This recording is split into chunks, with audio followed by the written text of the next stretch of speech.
sinais precursores. E ouvireis também falar de guerras e de rumores de guerras, mas tratai de não vos perturbardes, porque é preciso que essas coisas aconteçam.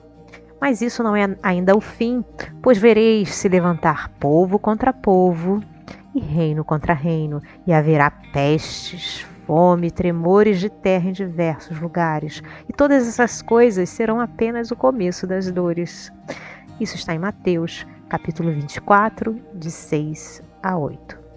Então o irmão levará o irmão à morte, e o pai o filho. Os filhos se levantarão contra seus pais e suas mães, e os farão morrer. E sereis odiados de todo o mundo por causa de meu nome, mas aquele que perseverar até o fim será salvo. Isso está em Marcos, capítulo 13, versículos 12 e 13. Quando virdes que a abominação da desolação, que foi predita pelo profeta Daniel, está no lugar santo, aquele que lê, entenda. Então, os que estiverem na Judéia, fujam para as montanhas. Essas montanhas em nota, ele coloca aqui, ó. Esta expressão, a abominação da desolação, não somente não tem sentido, mas se presta ao ridículo. A tradução de Osterwald diz a abominação que causa a desolação, o que é bem diferente. O sentido, então, torna-se perfeitamente claro, porque se compreende que as abominações devem trazer a desolação como castigo. Quando, de Jesus, a abominação vier ao lugar santo, a desolação virá ali também. E isso será um sinal de que os tempos estão próximos.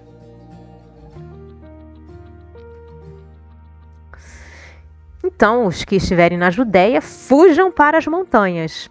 Quem estiver no telhado, não desça para levar alguma coisa de sua casa. E aquele que estiver no campo, não volte para apanhar suas vestes. Mas infelizes das mulheres que estiverem grávidas ou amamentando nesses dias, rezai a Deus que vossa fuga não se dê durante o inverno nem no dia do sábado, porque a aflição desse tempo será tão grande que não terá nada de semelhante desde o começo do mundo até o presente, e que não terá jamais. E se esses dias não tiverem sido abreviados, nenhum homem seria salvo, mas esses dias serão abreviados em favor dos eleitos. Isso está em Mateus, capítulo 24, versículos 15 a 22. Logo após esses dias de aflição, o sol se obscurecerá e a lua não dará mais sua luz. As estrelas tombarão do céu e os poderes dos céus serão abalados. Então o sinal do Filho do Homem aparecerá no céu, e todos os povos da terra estarão em prantos e em gemidos, e verão o Filho do Homem, que virá sobre as nuvens do céu com grande majestade. E ele enviará seus anjos, que farão ouvir a voz retumbante de suas trombetas, e que reunirão seus eleitos dos 4 cantos do mundo, desde uma extremidade do céu até a outra. Aprendei uma comparação tirada da figueira. Quando seus ramos são já tenros e dão folhas, sabeis que o estio está próximo. Assim também, quando virdes todas essas coisas, sabei que o Filho do Homem está próximo e que ele está como que às portas.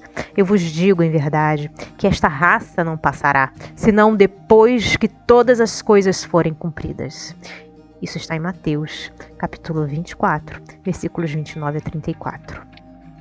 E acontecerá no advento do Filho do Homem o que aconteceu no tempo de Noé, porque, como nos últimos tempos antes do dilúvio, os homens comiam e bebiam, se casavam e casavam seus filhos, até o dia em que Noé entrou na arca.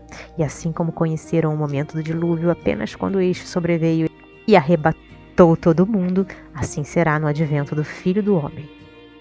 Mateus, capítulo 24, versículos 37 e 38. Quando esse dia e essa hora chegarão, ninguém o sabe, nem os anjos que estão no céu, nem o Filho, mas só o Pai. Marcos, capítulo 13, versículo 32. Em verdade vos digo Vós chorareis e gemereis, e o mundo se rejubilará. Vós estareis em tristeza, mas vossa tristeza se transformará em alegria. Uma mulher, quando dá à luz, está na dor, porque sua hora chegou.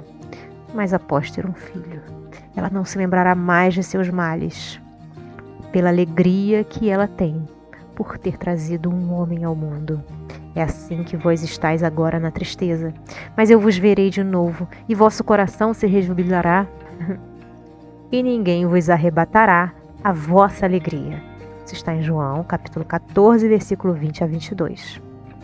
Levantar-se-ão muitos falsos profetas, que seduzirão muitas pessoas. E porque a iniquidade abundará, a caridade de muitos se esfriará, mas será salvo aquele que perseverar até o fim. E este evangelho do reino será pregado em toda a terra, para servir de testemunho a todas as nações. E é então que o fim chegará. Está em Mateus, capítulo 24, versículos 11 a 14. Este quadro do fim dos tempos é evidentemente alegórico, como a maior parte dos que Jesus apresentava.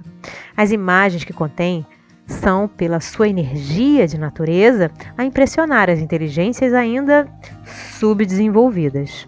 Para atingir essas imaginações pouco sutis, seria necessário pinturas vigorosas, com cores fortes. Jesus dirigiu-se sobretudo ao povo, aos homens menos esclarecidos, incapazes de compreenderem as abstrações metafísicas e de apreenderem a delicadeza das formas. Para chegar ao coração era essencial falar aos olhos com o auxílio de sinais materiais e aos ouvidos pelo vigor da linguagem. Como consequência natural dessa disposição de espírito, o poder supremo poderia, segundo a crença de então, se manifestar apenas por coisas extraordinárias, sobrenaturais. Quanto mais elas eram impossíveis, melhor eram aceitas como prováveis. O Filho do Homem vindo sobre as nuvens do céu com grande majestade, rodeado de seus anjos e com o barulho das trombetas, parecia-lhes bem mais imponente que um ser investido de apenas força moral. Também os judeus que esperavam no Messias um rei da terra, poderoso entre todos os reis, para colocar sua nação em primeiro lugar e restaurar o trono de Davi e de Salomão, não quiseram reconhecê-lo no humilde filho do carpinteiro, sem autoridade material.